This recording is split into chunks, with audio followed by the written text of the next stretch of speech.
back to the Road to Episode 7, my ongoing series where I chart the road to the release of Star Wars Episode 7, The Force Awakens, on December 16th, 17th and 18th, 2015, depending on where you are in the world. Now that's out of the way, let's talk about some more Star Wars stuff. The score is wrapping up. I don't know any official details on the dates or anything like that, but within the past couple of weeks, John Williams has gone back, he's started putting some more score down and laying down, I'm assuming, the final mix for the soundtrack, which is really, really exciting. In fact, John Boyega and Daisy Ridley, I believe, were there and they met him and posted a couple of pictures and stuff, so that was pretty cool.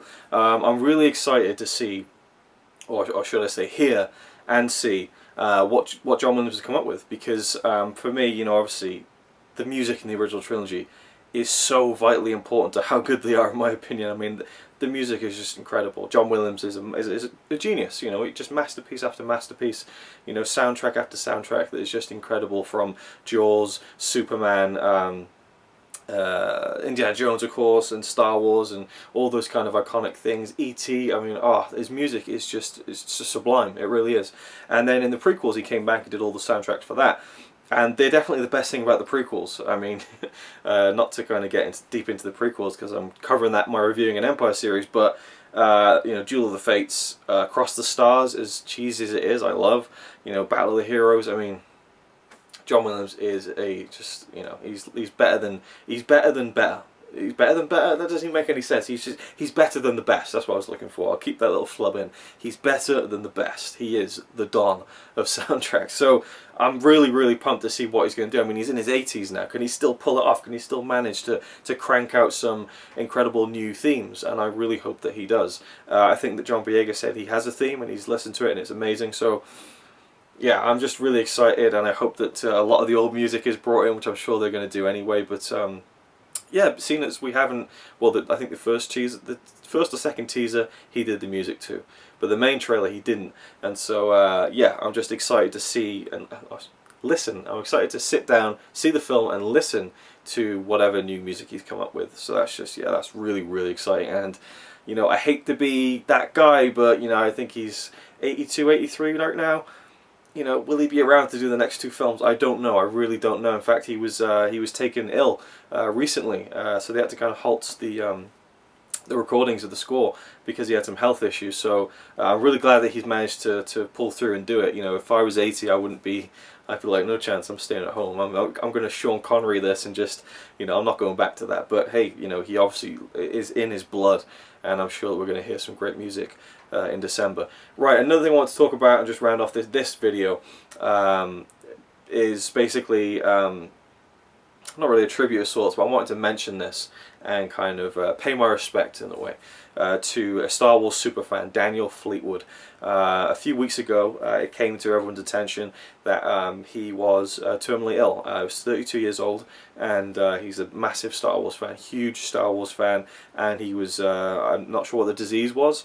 Again, I should have done my research on that. I feel bad actually, but you know, he was diagnosed with something, I think in July, and he was told he had 2 months to live. So already, you know, when I heard about this a couple of weeks ago, he had defied what the doctors had said, and he desperately wanted to see The Force Awakens, and he said openly, I don't think I'm going to make it to December. I want to see the film. You know, it's obviously, it was such a huge part of his life. You know, they took a camera crew to his house and you know, just show him and his wife, and the whole place is decked out in Star Wars stuff. He had the new poster up and everything. It was really sad to see. Oh, well, great to see that he was such a big fan. Really sad to see that he potentially would not get to see this film that any Star Wars fan is so excited to see.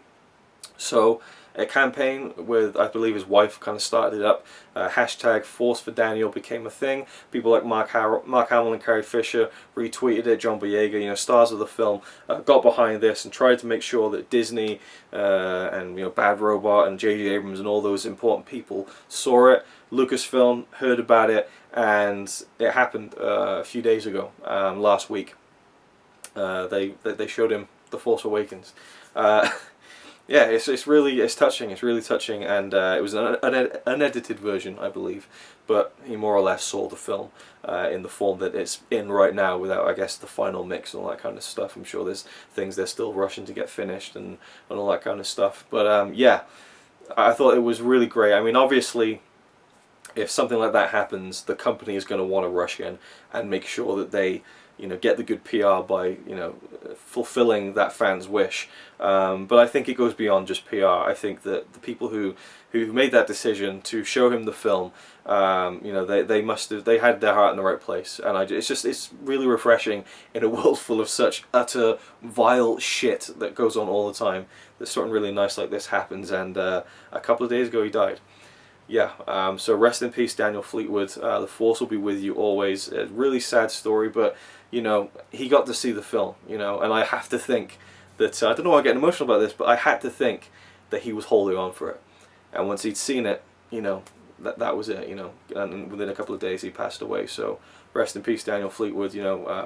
Big fan of Star Wars, and he got to see the film. So very, very cool. Great move by Disney and Lucasfilm and J.J. Abrams. I believe J.J. Abrams called him in person as well. Called him directly and spoke to him. So that was really cool. I just wanted to talk about that and include that in this video, in this series, because for me it's an important part of the journey. It's an important part of the road.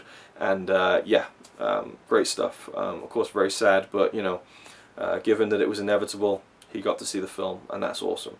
Thank you for watching.